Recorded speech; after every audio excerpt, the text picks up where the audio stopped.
4 दिन की जिंदगी है और जवानी, तेरे मेरे प्यार की है ये कहानी। 4 दिन की जिंदगी है और जवानी, तेरे मेरे प्यार की है ये कहानी। हमसे प्रीत लगा के अपना दीवाना बनाए, ऐ सनम देकर गम बोलो तुम क्या पाए, ऐ सनम देकर गम बोलो तुम क्या पाए।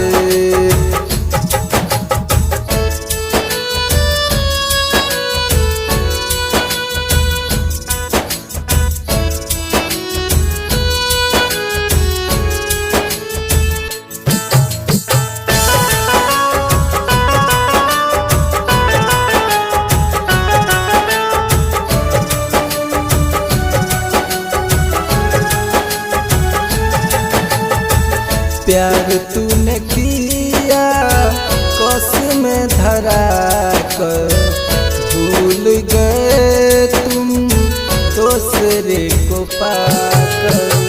प्यार तूने किया कसम धरा कर, भूल गए तुम दूसरे को पाकर।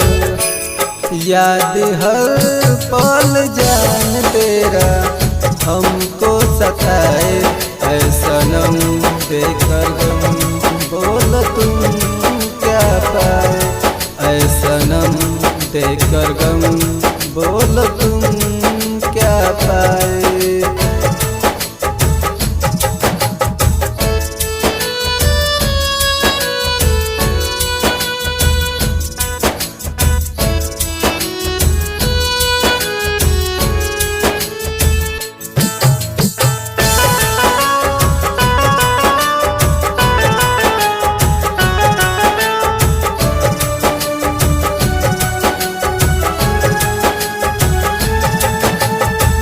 जान तू मेरा दिल क्यों दुखाई, सपने दिखा कर की रुसवाई।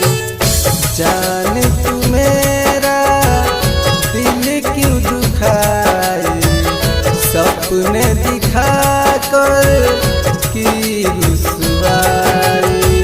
सोनू असगर को तूने बहुत तड़पाए, ऐ सनम देकर गम बोलो तुम क्या पाए, ऐ सनम देकर गम बोलो तुम क्या पाए।